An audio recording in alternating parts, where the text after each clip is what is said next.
Hello everyone, welcome to my channel. Today we'll be talking about different considerations when replacing missing teeth with fixed partial denture, complete denture, and removable partial denture.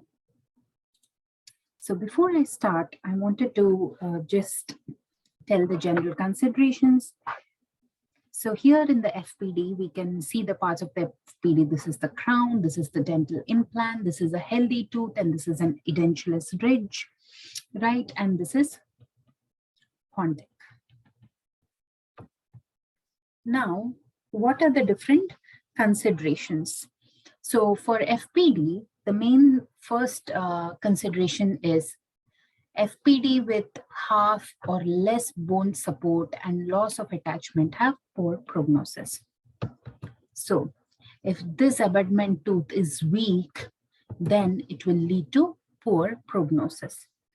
Next is rigid fixed retainers should be at each end of the pontic except in cantilever FPDs. Next is single retainer cantilever fixed dental prostheses have poor prognosis, okay, because they would not have support. Like if you do a single cantilever, then there would not be support for this tooth. Splinting teeth is usually done to distribute occlusal forces. This is recommended when the periodontal surface of the abutment tooth does not provide the needed support for prosthesis. Example is when we usually replace the maxillary or mandibular canine, central and lateral incisors are usually splinted. So for example, and then if suppose you're replacing the maxillary canine, these two teeth are splinted. Why? So that you can prevent the lateral drifting. Okay, and other than in maxillary, central, and maxillary and mandibular canines, where you splint the central and lateral incisors, usually splinting is done when the abutment would not provide enough support. Okay, next, if there is multiple splinted teeth and there are non-rigid connectors or intermediate abutments, they can compromise long-term prognosis. This I have explained you. When replacing the maxillary or mandibular canine, you make sure that the central and the lateral incisors are splinted. Okay, so as to prevent the lateral drifting of the prosthesis. Now, compromised endodontically treated teeth as well as periodontally treated teeth cannot be used as retainers. Abutment teeth must align to a common path of insertion. Okay, occlusal forces may cause drift or tooth mobility should be avoided. So if there are any forces that are going to cause drift or tooth mobility, they should be completely avoided. Now, this is root to crown ratio, clinical crown ratio. It should, with conical roots, should be avoided as abutments. If they have conical roots and the ratio is less than 1:2, they should be avoided. Next is diverging, multi-rooted, curved, broad labiolingual roots are preferred. So why are they saying that? Now, if suppose they have curved roots, okay, why are they preferred? I'm using the cursor mouse, so my diagrams are not coming out how I want it to, so just bear with me. So diverging, multi-rooted, curved, and broad labiolingual roots. So such roots are actually hard to extract, right? As compared to a easy tooth. When you try to extract molars as compared to that of the incisors, you know the difference, right? Because it is hard to extract. Those teeth work as excellent support as an abutment. Okay, so they are preferred over fused, single, conical, and round roots.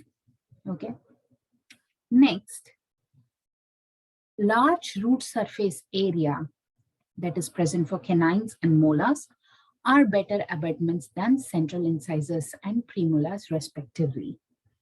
Now, suppose here I'm just drawing a diagram.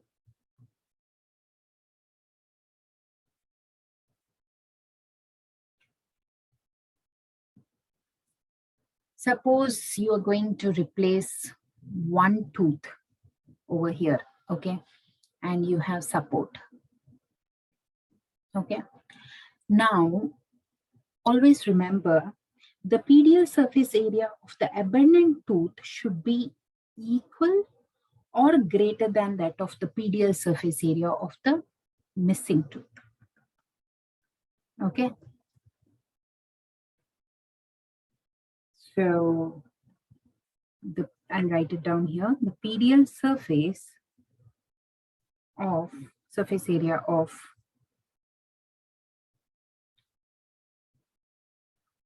abutment tooth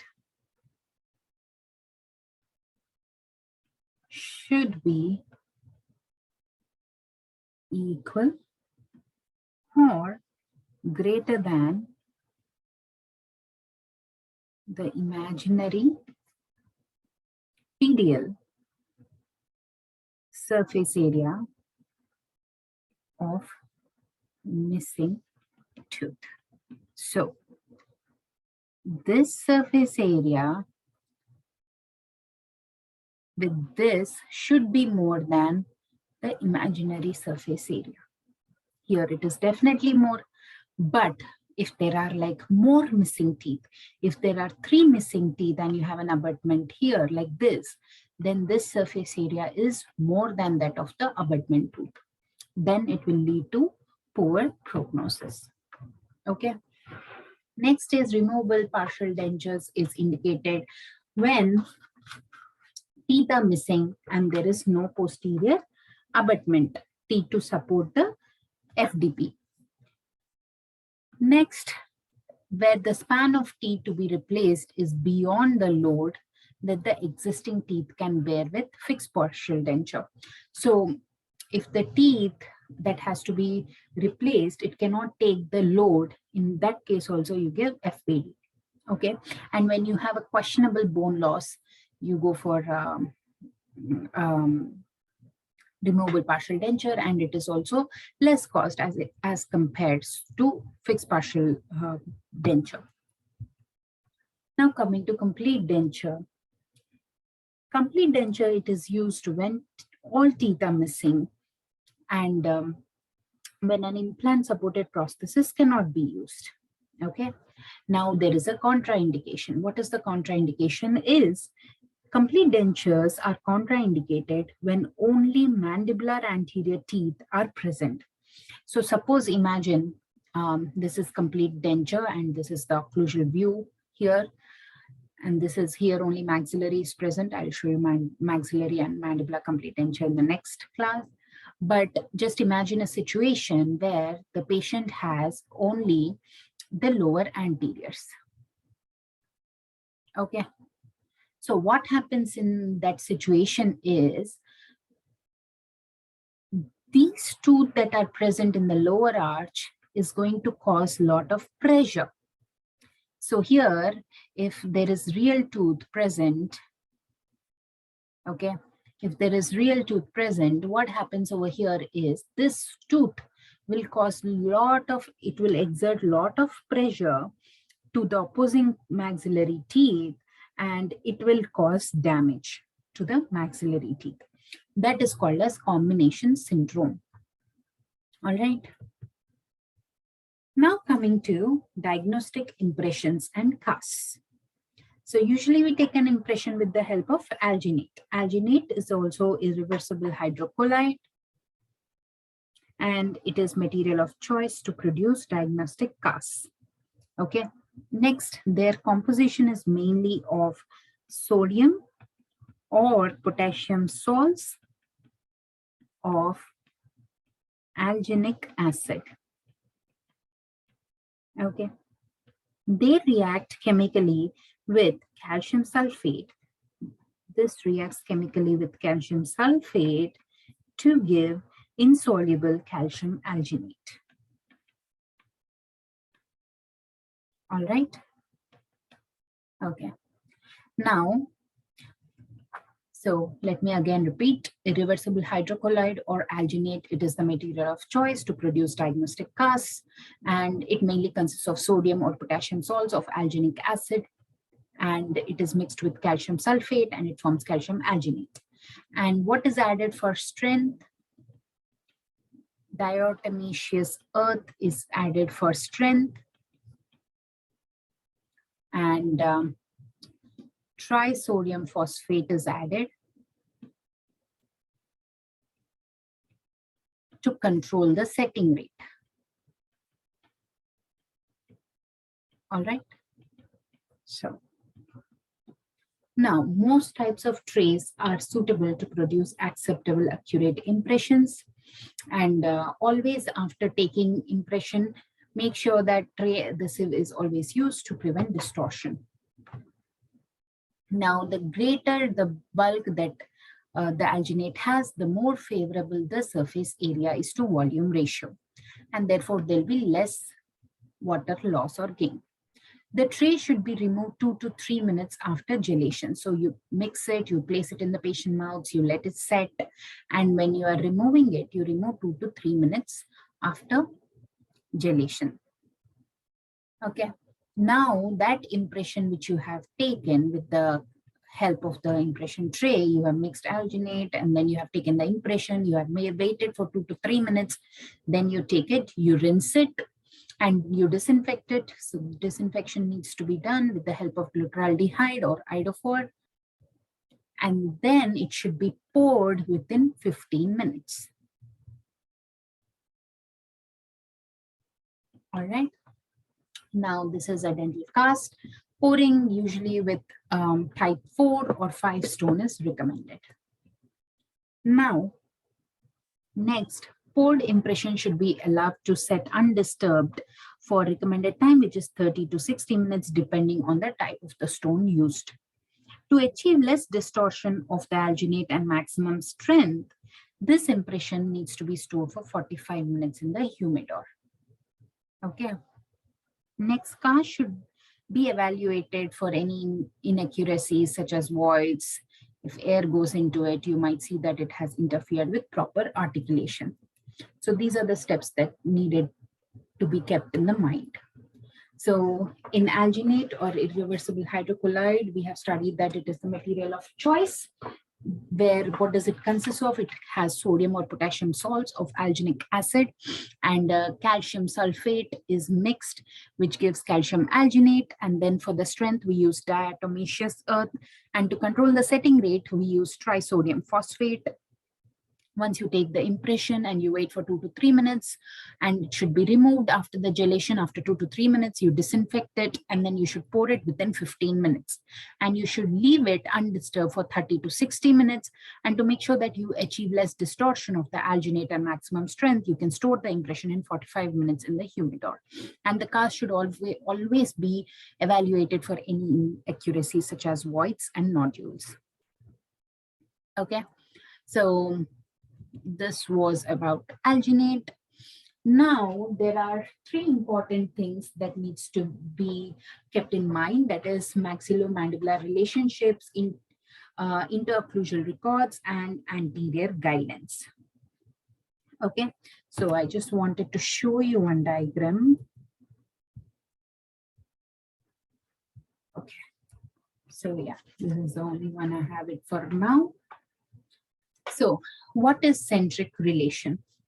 Centric relation is considered a terminal hinge position, and it is defined as the maxillomandibular relationship. So it's a huge definition given by Glossary of Prosthodontic Terms. We can break it up and then try to understand bit by bit. So centric relation is considered as a terminal hinge position. Okay, and it is defined as, it is basically centric relation is nothing but condyles at rest. But how, what does this definition mean is what I'll tell you. The maxillomandibular relationship. So the maxillomandibular relationship in which condyles articulate. They are articulating at the thinnest avascular portion of their respective discs, right? The condyles are articulating at the red point is nothing but thinnest avascular portion of their respective discs. Okay, so they are articulating with the thinnest avascular portion of the respective disc, with the condyle disc complex in the antero-superior position against the shapes of articular eminence. Okay, so the movement is anterior and superior position. Okay, so this is the position that you check in complete edentulous patients where you want to give a complete denture. You try to get centric relation. Next is maximal intercuspal position